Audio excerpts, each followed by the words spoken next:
Olá, seja bem-vindo ao canal Box Aberto. Dê seu like, curta, compartilhe e se inscreva no canal. Muito importante a sua inscrição. Bom, começamos 2025, um feliz ano novo a todos, né? Todos os inscritos, todos os amigos que estão aqui acompanhando o canal, sempre escutando as minhas opiniões, minhas histórias, meus palpites, enfim. Mais um ano que se inicia, o automobilismo já começou com o Rally Dakar, né? Já começou o Rally Dakar.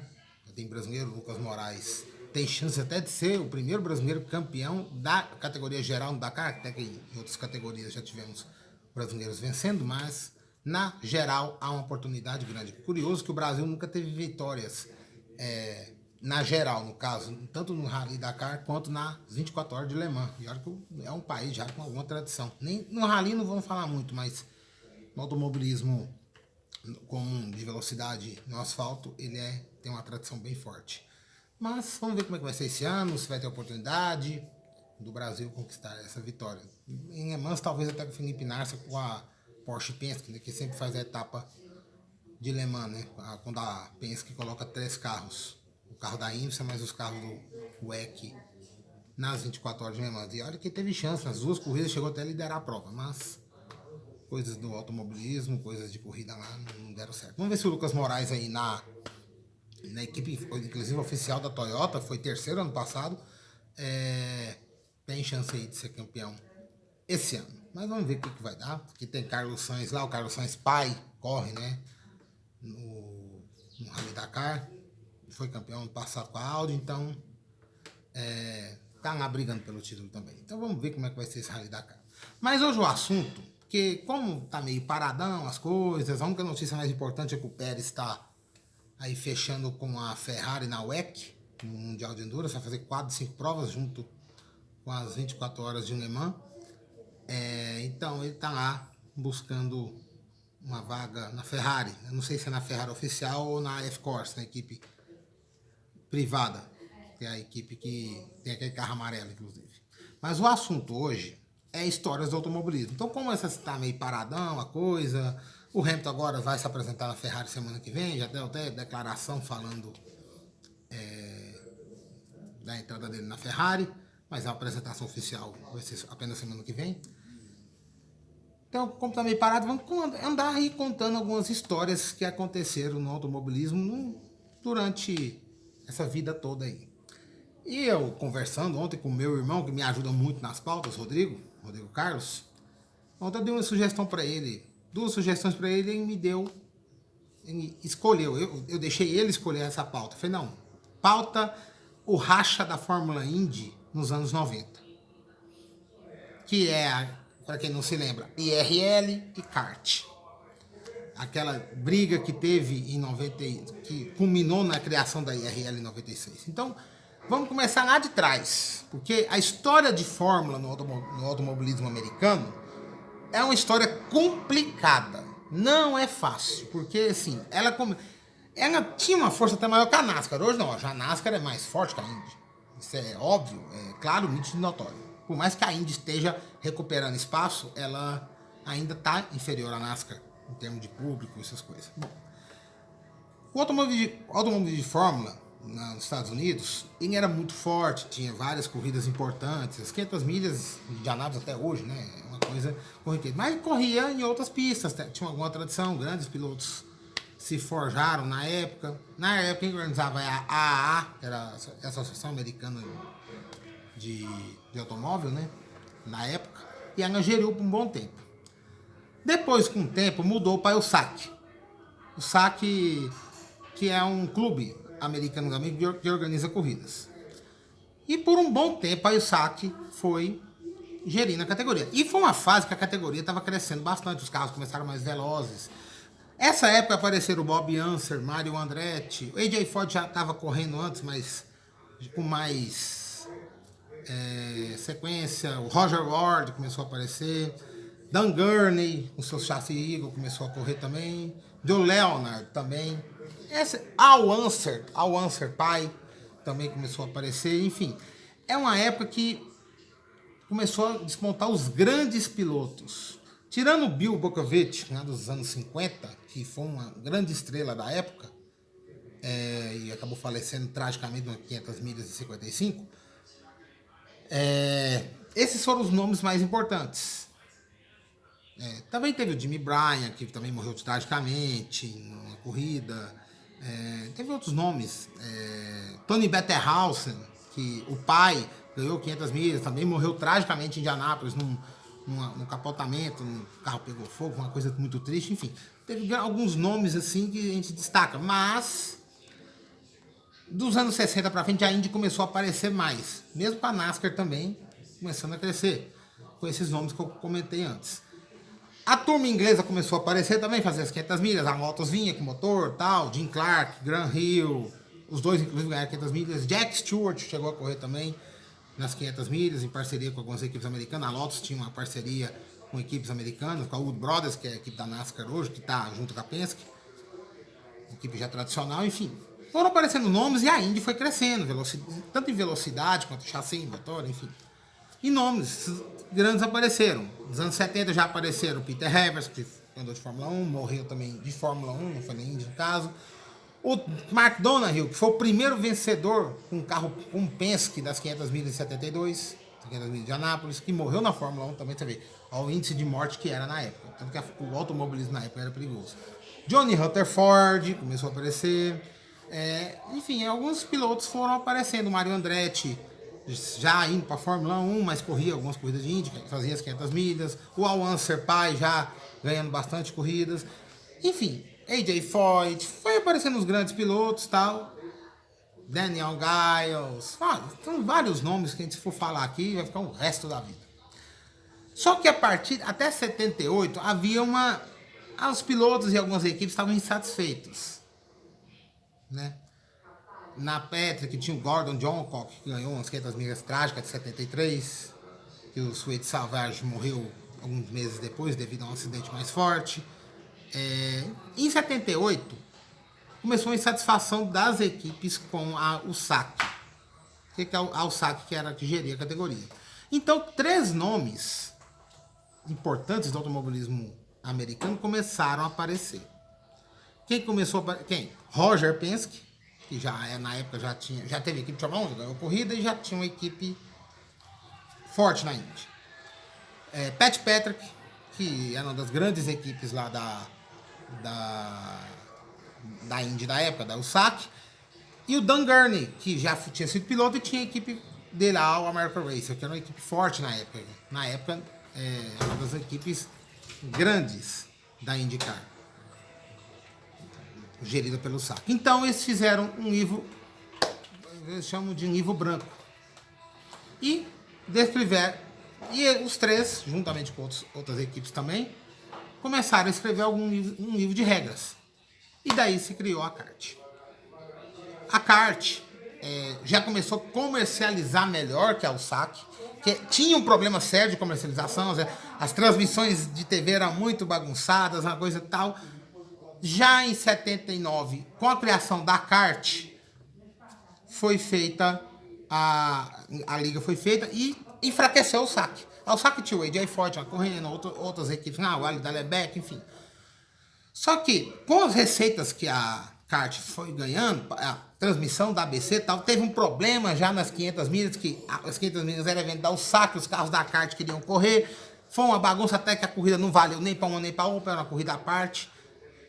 Tanto que foi o primeiro ano que o Rick Mears venceu a Indy 500 com Penske. O Rick Mears já despontando já na época, na Penske. E aí, de 79 até 81, a Indy 500 não valia pontos nem para kart nem para o SAC. Era uma corrida à parte no campeonato. Tanto nesse período foi Rick Mears, 80 Johnny Rutherford e a polêmica vitória do Bob Unser, a última vitória do Bob Unser na Indy 500, que ganhou 3. Uma confusão que ele teve com o Mario Andretti. Na época o Mario Andretti foi de Fórmula 1 na Alfa Romeo, mas fazia as 500 milhas pela Patrick Race. E foi uma confusão essa corrida, porque o Mario Andretti o Bob Unser passou muita gente de bandeira amarela, ninguém percebeu, ele ganhou a corrida, depois penalizou ele, deu a vitória pro Mario Andretti, tirou foto como vencedor, depois passou um tempo, retiraram a vitória do Andretti, voltou pro Bob Unser e isso nunca mais mudou. Uma decisão muito polêmica. Mas aí em 81 acabou o SAC. O campeonato da USAC acabou, mas ela ia continuar gerindo as 500 milhas. E num comum acordo lá, a partir de 82, a corrida seria pontuada pela kart, enfim. E nos anos 80, o crescimento da Indy foi muito grande. A kart começou a crescer muito, muita receita, patrocínios, transmissões ao vivo das corridas, enfim. Apenas a Indy 500 que não estava muito ainda transmitindo, era a ABC que transmitia, mas era no domingo à noite que passava 1h30 da corrida, uma reprise da corrida. Apenas em 87 começou a ser transmitida ao vivo para os Estados Unidos. E foi um crescimento da Indy, que os motores começaram a vir mais da Inglaterra que próprio americanos, chassis também ingleses, March, Lola. Às vezes tinha um Eagle que o Dan Gurney construía. A Penske começou a construir chassi também, uma parte americana, já a Penske começou a construir chassi. Veio a era Chevrolet com a Ilmor, que começou a desenvolver um motor que desbancou o Cosworth na época. O Cosworth, que era um motor da Fórmula, vamos dizer assim, um motor parecido com o da Fórmula 1 com turbo, com algumas modificações, e era um motor que dominou até o fim dos anos 80, que é quando a Chevrolet de 87 para frente começou, de 87 até 92, 93 começou a dominar a categoria. Não tinha muita chance para outras equipes. Em 89 você tem a Porsche, 88, perdão, a Porsche entrou na categoria, fez algumas corridas em 87 para experimentação, e ela montou uma equipe para ela, teve 3 anos de equipe apenas. Al Robert, que criou essa equipe, acabou falecendo no primeiro ano dela, num trágico acidente de avião. Mas a Indy foi crescendo e nomes importantes apareceram. Emerson Fittipaldi, bicampeão de Fórmula 1, começou a aparecer. Arie Luyendyk começou a aparecer. Mario Andretti voltando, saindo da Fórmula 1, ficou fixo na Fórmula Indy. Engenheiros como Adrian Newey trabalhavam na equipe com o Mario Andretti na Indy. Então veio um boom. Muitos pilotos, Roberto Guerreiro, que era da Fórmula Indy, Eliseu Salazar era da Fórmula Indy, estava foi para a Fórmula Indy, o Guerreiro também, Derek Dale era piloto de Fórmula 1, foi para a Indy, enfim, começou a internacionalização, parte internacional, falei enrolado mesmo, da Indy. E isso começou a incomodar algumas pessoas. Quando o Emerson Fittipaldi ganhou em 89, a Indy incomodou mais ainda, porque quebrou meio que um jejum de americanos vencendo em Indianápolis. Até o Fábio, em 83, em corrida de Fórmula 1, às vezes, já tinha feito pole position na Indy 500 de 83, se destacou, quase ganhou o campeonato da Indy na época. Enfim. Fomos, mais ou menos 90, 91, o Tony George, que era um dos proprietários de Indianápolis, começou a trabalhar na kart. E ele queria uma ideia meio americana, passar um negócio meio que NASCAR, começar só até oval. Isso incomodou outras equipes. Porque como a categoria estava ficando muito internacional, se mudar só para ficar regionalizado seria ruim, porque muitos patrocínios fora dos Estados Unidos estavam entrando. Começou uma bancada de brasileiro, inglês, começar a andar na categoria. Isso o Tony George não gostou, as decisões dele que a kart tomava, o Andrew Craig, que era o gestor da kart na época, começou a incomodar o Tony George. E o Tony George, em meados de 92, 93, resolveu criar a IRL, uma categoria à parte. Ele saiu da kart, criou a IRL. Mas no meio disso, tinha uma Indy 500 na vida. E o SAC continuou gerindo. E o Tony George era dono do autódromo. Até 95, as corridas em Indianápolis correram normalmente. Durante isso teve Nigel Mansell, que saiu da Fórmula 1, foi para a Indy, foi campeão no primeiro ano. O Emerson estava andando muito bem. Um monte de brasileiro entrando, enfim. Pilotos ingleses entrando, a Mercedes entrando na categoria. Foi aquele boom, foi aquele estouro a categoria, né? Até 95, a Indy chegou até competir. Não vou falar que era igual. Começou a bater de frente a audiência com a Fórmula 1, que a Fórmula 1 estava em derrocada em termos de audiência, a morte do Senna, aquele maio terrível. Isso incomodou um pouco o Bernie Eccleston, que era o proprietário da Fórmula 1. E começou a incentivar o Tony George, que chegou a fechar contrato com o Zé Corrida em Indianápolis em 2000. Isso incomodou. A kart, muito forte na época, não sentiu muito a perca de Indianápolis, porque quando em 96 foi criada a IRL, começou o campeonato da IRL, a IRL criou uma regra chamada 25/8 Rule. Quer dizer, só os 25 carros que corriam na IRL tinham vaga garantida, os outros 8 podia ser da kart.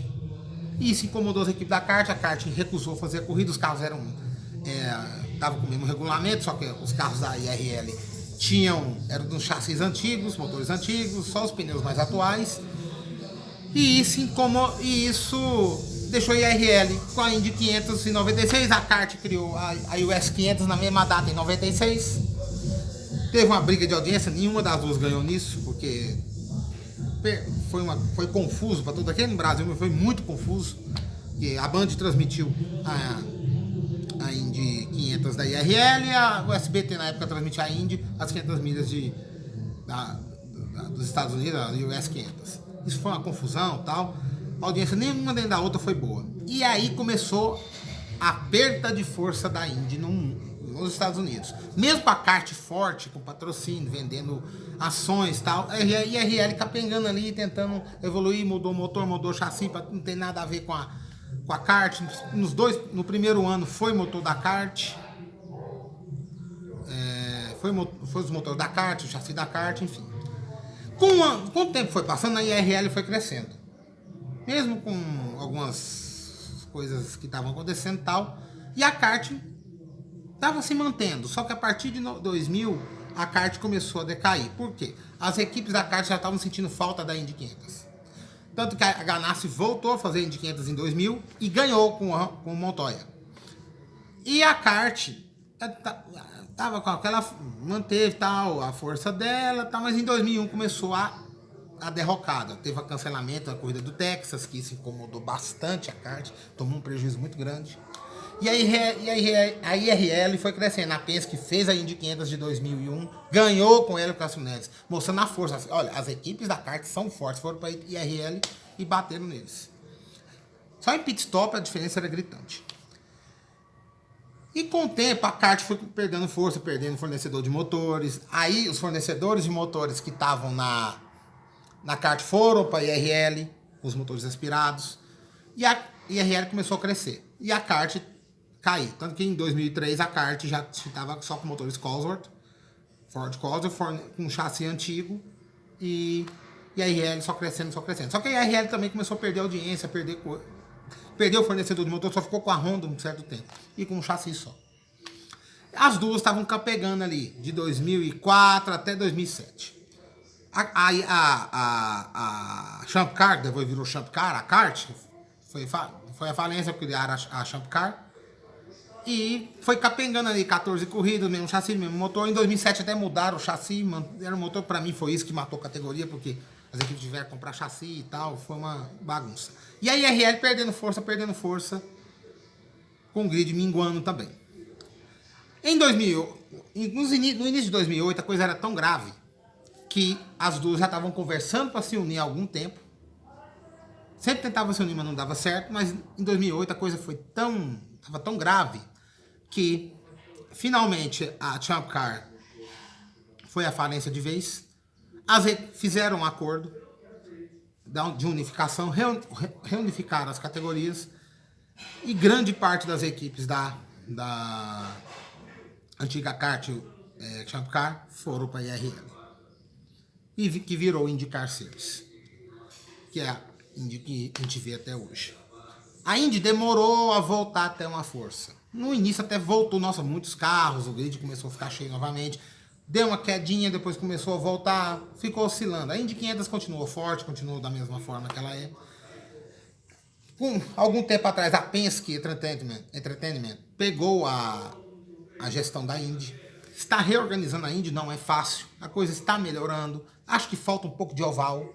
Detalhe, a IRL só corria oval. A partir de 2005 que ela começou a andar em circuitos mistos. E eram circuitos mistos que a NASCAR corria. Watkins Glen e Sonoma. E agora a Indy está voltando a ter mais força.